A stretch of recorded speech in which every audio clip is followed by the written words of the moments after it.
Once upon a time in a far-off kingdom, there was an evil king. He ruled with an iron fist and commanded fear from his people. One day he decided to host a grand ball. He sent out invitations to all the neighboring kingdoms, inviting the most influential and powerful people around.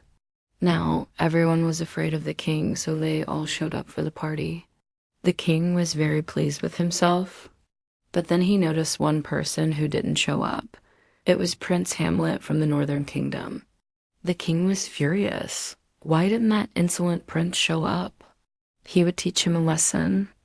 So the next morning, the king called his royal messenger and told him to go to the Northern Kingdom and invite Prince Hamlet to come over.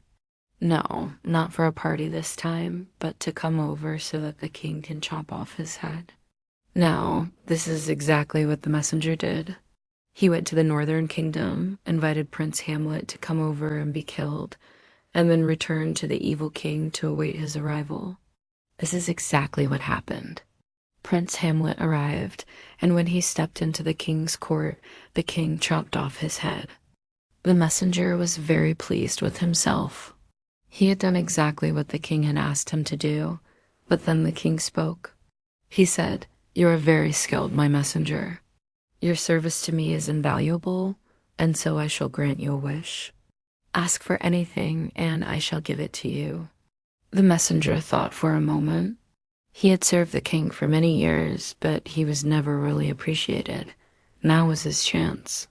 "I have served you for many years," he said to the king. "And during that time I have learned one thing about you. You love to boast about how many people you have killed. You talk about the number of heads that you have chopped off as if it is some great achievement of yours. Well, I want you to stop doing that. I want you to be cursed such that whenever you try to boast about the number of heads that you have chopped off, your mouth will fill with blood." The king was furious. How dare you ask for such a curse? He shouted at the royal messenger, but it was too late. The wish was the wish. And so the king's mouth began to fill with blood. The king screamed in agony and fell down dead. Now, this is one of the most famous horror stories ever written. It is The Telltale Heart by Edgar Allan Poe. We usually tell this story to scare people who like to brag too much. Do you want to scare someone with this story?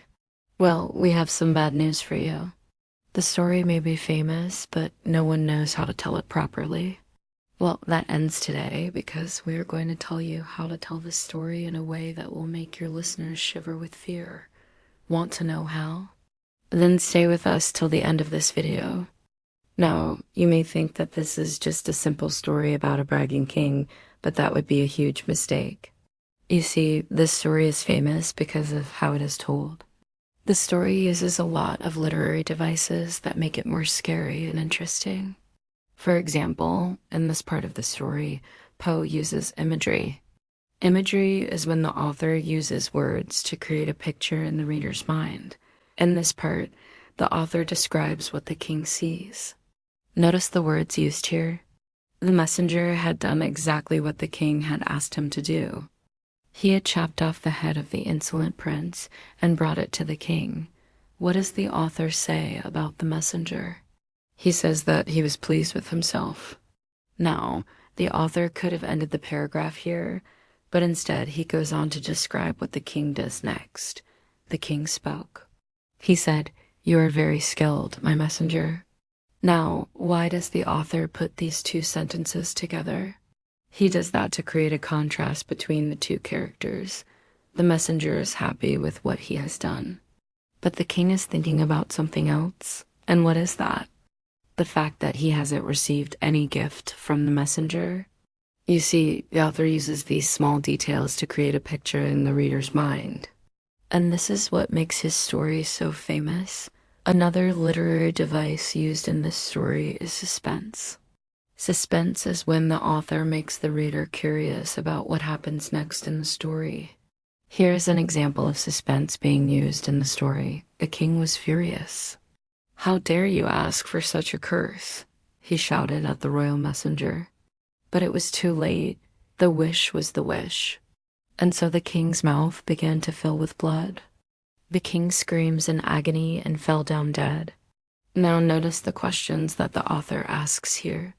How dare you ask for such a curse? And then, but was it too late? These questions create suspense in the story. We are curious to know why the curse is so bad. And we also wonder if there is still a way to undo the curse. And then comes the most important question. Was it too late? Was it too late for the king to change his wish? Or was it too late for the messenger to take back his words? The author keeps us guessing until the very end of the paragraph. And this is what makes his story so exciting to read. All right, now that we have talked about the different literary devices used in the story, let us look at how you can use them to tell the story in a scary way. Now, you may think that the scariest part of the story is where the king is killed. Well, that is partially true. But what if we told you that the scariest part of the story is actually the beginning? Yes, the beginning of the story is the scariest part because this is where you set the tone of the story. If you tell the beginning of the story in a boring way, then even the scariest part of the story won't be scary anymore. So how do you make the beginning of the story scary? Well, the answer lies in the words you choose to say. Let's look at the beginning of the story again. Once upon a time in a far-off kingdom, there was an evil king. He ruled with an iron fist and commanded fear from his people. One day, he decided to host a grand ball. Now, these are the first few sentences of the story. Can you make these sentences scarier? Well, here is our version of the first few sentences of the story. There was once an evil king who sat on a far-off throne. His iron fist ruled his people with an endless reign of terror. Everyone in his kingdom lived in fear of his wrath. And one day the king decided to host a grand ball. See, we have changed a few words in the sentences, but that makes a huge difference in the way the sentences sound.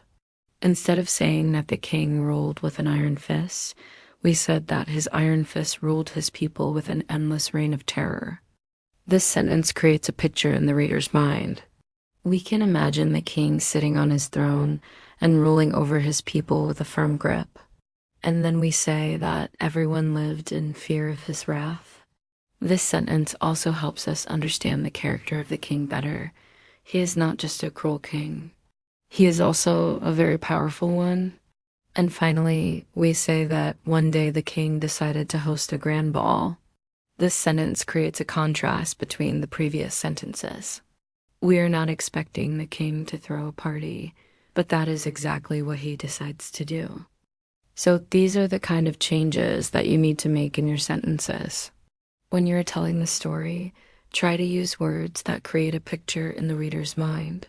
Try to use words that help the reader understand the characters better. And finally, try to use words that create suspense in the story. Now, once you have made the beginning of the story scary, you need to make the rest of the story even scarier. And how do you do that? By increasing the amount of suspense in the story. At the start of the story, you might be wondering why the king called for the messenger. And as the story progresses, the suspense keeps building up. Finally, we find out why the king called for the messenger. He wanted to kill the prince. Now, when you are telling the story, pause for a moment after you finish this part of the story.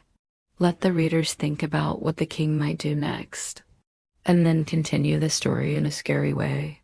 Finally, when you reach the scariest part of the story, that is where the king is killed, make sure to emphasize on the emotions of the characters.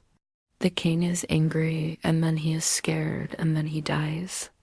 The messenger is happy with what he has done, but then he becomes scared when the king curses him. So make sure to emphasize on these emotions when you are telling the story. Let your facial expressions and body language show the emotions of the characters. So these are the tips that you need to keep in mind if you want to tell this story in a scary way. Now we want you to try telling the story to someone else. Follow all the tips that we have given you in this video and then tell us in the comments what their reaction was.